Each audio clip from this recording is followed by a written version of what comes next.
Hello students, welcome to my channel. So student, जैसा कि आपके बीए के थर्ड सेमेस्टर में जो आपका समाज शास्त्र है यानी सोशियोलॉजी, तो देखिए उसका सिलेबस मैंने अपलोड कर दिया है जो एनईपी 2020 के अकॉर्डिंग है कि आपको क्या क्या पढ़ना है। और उसके अलावा मैंने आपके सिलेबस में 1 से लेकर यूनिट नंबर 5 तक कंप्लीट करवा दिया है, पूरा टॉपिक जितना भी आपके यूनिट के अंदर है, तो बहुत अच्छे से पूरा नोट्स के साथ करवा दिया है। तो उसके लिए आप मेरे चैनल पर विजिट कीजिए और पढ़िए, या फिर आप मेरे चैनल की प्लेलिस्ट को चेक कर लीजिए, वहां पर आपको ऑल वीडियोस पढ़ने के लिए मिल जाएंगी। चलिए देखते हैं आज आपके थर्ड सेमेस्टर में जो आपका यूनिट नंबर 6 है सोशियोलॉजी में, वो क्या है। देखिए यूनिट नंबर 6 में आपको सामाजिक आंदोलन के प्रकार पढ़ना है और उसमें कौन कौन से आंदोलन पढ़ने हैं। सुधार विद्रोह, पुनरुत्थान क्रांति और विद्रोह प्रति आंदोलन, ये आपकी यूनिट नंबर 6 है। तो आइए देखते हैं सामाजिक आंदोलन के क्या क्या प्रकार हैं। और स्टूडेंट्स देखिए यूनिट नंबर 5 में आप लोग पढ़ चुके हैं सामाजिक आंदोलन होता क्या है। तो यूनिट नंबर 5 में आपको सामाजिक आंदोलन, उसकी विशेषता, उसके जो भी सब पूरा टॉपिक कवर करा रखा है मैंने। तो यूनिट नंबर 5 आप लोग चेक कर लीजिएगा, बार बार ना बताना पड़े यहाँ कि सामाजिक आंदोलन क्या होता है, क्योंकि मैं तो पूरा आपको बता चुकी हूँ। आप लोग यूनिट चेक कर लीजिए। अब देखिए प्रकार आपको यूनिट नंबर 6 में पढ़ना है। तो देखिए सामाजिक आंदोलन का उद्देश्य जो होता है वो सामाजिक जो जीवन है उसमें परिवर्तन करना होता है। जब मैंने आपको सामाजिक आंदोलन पढ़ाया था तभी आपको ये बात बता दी थी बहुत अच्छे से कि देखिए समाज में जब भी कोई सामाजिक आंदोलन किया जाता है किसी भी चीज को लेकर के, तो उसका मेन जो उद्देश्य होता है, पर्पस होता है आंदोलन करने का, यही होता है कि जो सामाजिक जीवन है लोगों का उसमें कुछ न कुछ परिवर्तन करने के लिए ही लोग आंदोलन करते हैं। आंदोलन जिस प्रकार के संरचनात्मक परिवर्तनों के उद्देश्य के प्रारंभ होते हैं, तो उसके आधार पर सामाजिक आंदोलन को 3 वर्गों में विभाजित किया जाता है। अब जैसे स्टूडेंट्स देखिए समाज में आंदोलन क्यों किया जा रहा है, इसलिए कि सामाजिक जो जीवन है उसमें परिवर्तन करना है, मगर कुछ उद्देश्य अलग अलग होते हैं। किन उद्देश्यों से आंदोलन शुरू हो रहा है, तो उसके आधार पर सामाजिक आंदोलन को 3 भागों में बांटा जा सकता है। देखिए पहला है सुधारवादी आंदोलन। अब देखिए सुधारवादी, सुधार से ही लग रहा है कि कुछ सुधारने के लिए कहा जा रहा है। तो देखिए सुधारवादी आंदोलन का जो मेन उद्देश्य है वर्तमान सामाजिक संरचना को पूर्णतः बदलना नहीं होता। समझ में आया? सुधारवादी आंदोलन का मेन उद्देश्य क्या है कि तो वर्तमान टाइम में, प्रेजेंट टाइम में, जैसे हम किसी भी समाज में अगर रह रहे हैं तो समाज के लोगों में अगर जो उनका सामाजिक जीवन है उसमें उस सामाजिक जीवन को पूरी तरह से बदलना नहीं है, बस उसमें कुछ बदलाव करना है, कुछ सुधार करना है कि ये चीजें हमें सही नहीं लग रही, इसमें हम सुधार करना चाहते हैं, तो उसके लिए आंदोलन किया जा रहा है। देखिए बल्कि आंशिक परिवर्तन या संशोधन करना होता है, यानी क्या करना होता है कि कुछ परिवर्तन करना होता है या फिर संशोधन करना होता है।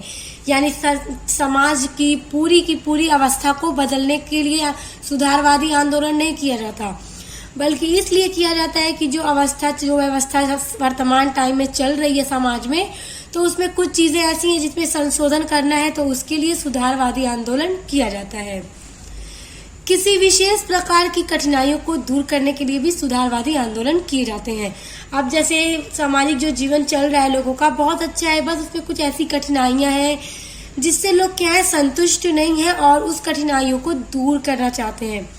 तो उसके लिए अब वो ये नहीं करेंगे कि जिन व्यवस्था से हम खुश हैं उसको भी बदलें। लोग क्या करेंगे कि बस उसी कठिनाई को दूर करने के लिए सुधारवादी आंदोलन करेंगे। तो ऐसे आंदोलन को सुधारवादी आंदोलन कहा जाता है। देखिए अब सामाजिक आंदोलन में दूसरा प्रकार है क्रांतिकारी आंदोलन। तो अब क्रांतिकारी आंदोलन क्या है? क्रांतिकारी आंदोलन का मेन जो उद्देश्य है संपूर्ण व्यवस्था को क्या है तुरंत बदलकर उसके स्थान पर नवीन व्यवस्था की स्थापना करना होता है। आप देखिए क्रांतिकारी आंदोलन क्यों किया जाता है? अब समाज की संपूर्ण व्यवस्था यानी पूरी जो व्यवस्था है लोगों से संतुष्ट नहीं होते, तो चाहते हैं कि इस पूरी व्यवस्था को बदल करके उसकी जगह पर नई कोई व्यवस्था लेकर आई जाए जो लोगों को संतुष्ट कर सके। तो इसके लिए क्रांतिकारी आंदोलन किया जाता है। तो याद रखिएगा सुधारवादी आंदोलन क्यों किया जाता है कि पूरी व्यवस्था को नहीं बदलना है, बस कुछ कठिनाइयों को दूर करने के लिए, सुधारने के लिए सुधारवादी आंदोलन किया जाता है। और क्रांतिकारी आंदोलन का मतलब है कि पूरी व्यवस्था को बदल करके नई व्यवस्था उसकी जगह पर स्थापित करना होता है।